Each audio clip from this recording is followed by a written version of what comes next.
The Hoia Baciu forest, on the outskirts of Cluj-Napoca, Romania, has been called the Bermuda Triangle of Transylvania.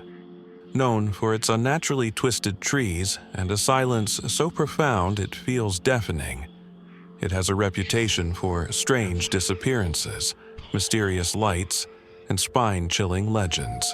I never believed in such things.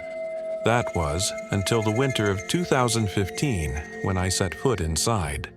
The forest was the subject of eerie stories for decades. Locals whispered about a shepherd named Baciu, who led 200 sheep into the woods centuries ago, never to return. Others spoke of UFO sightings and strange lights hovering above the forest. My guide, Andre, told me one particularly disturbing story as we drove toward the forest that day. A story about a man named Mihai Dragan, whose chilling fate seemed to haunt the very air around Hoia Baciu. In 1948, Mihai, a local farmer, ventured into the forest to collect firewood during an unusually harsh winter. Snow covered the ground, and the air was bitterly cold. Despite warnings from his wife, Mihai dismissed the tales of curses and strange occurrences as mere superstition. He kissed her goodbye and promised to return before sundown. But Mihai didn't come home that evening. The entire village joined the search, combing the forest with torches and calling his name. For 2 weeks, the only sounds in the woods were the crunch of snow under their boots and the occasional distant howl of wolves. There was no trace of him, not a single footprint in the snow, not even the faintest sign of a struggle. Then, as mysteriously as he had vanished, Mihai reappeared. One icy morning, he stumbled into the village square, barefoot and dazed, his skin frostbitten and covered in peculiar burns that glowed faintly under torchlight. His neighbors gasped in horror as he collapsed in the snow, muttering incoherent phrases about blinding light, chilling whispers and figures that watched him from the shadows. Mihai insisted he had been gone only a few hours.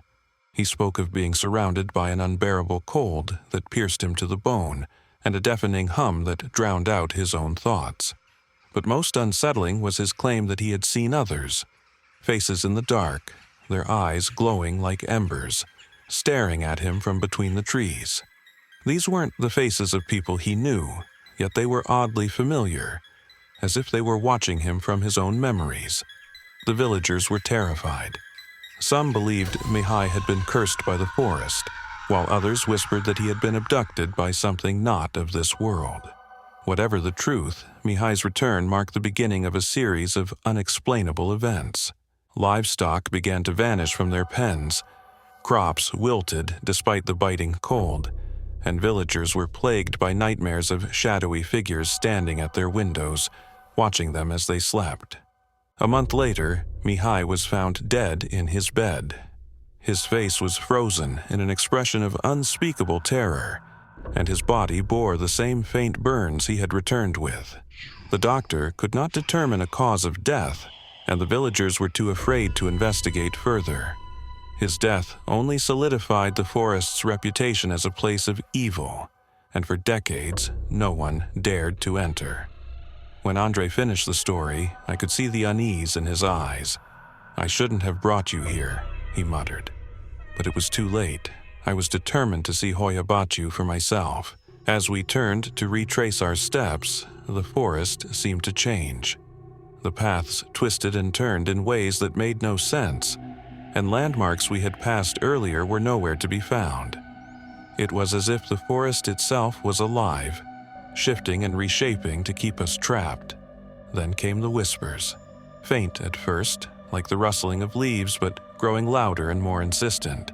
They spoke in Romanian, yet the words were garbled, incomprehensible. I felt a presence behind me and spun around, but there was nothing. Only the twisted trees, their shadows dancing in the dim light. A blinding white light suddenly engulfed us, and for a moment I felt weightless, as if I were floating in a vast, empty void. When the light faded, we were standing at the forest's edge, as though the forest had spit us out. Andre was trembling, muttering prayers under his breath, and I could barely move, my legs shaking with fear. To this day, I can't explain what happened in Hoia Baciu. Was it a hallucination, a natural phenomenon, or something more sinister? All I know is that I'll never set foot in that forest again,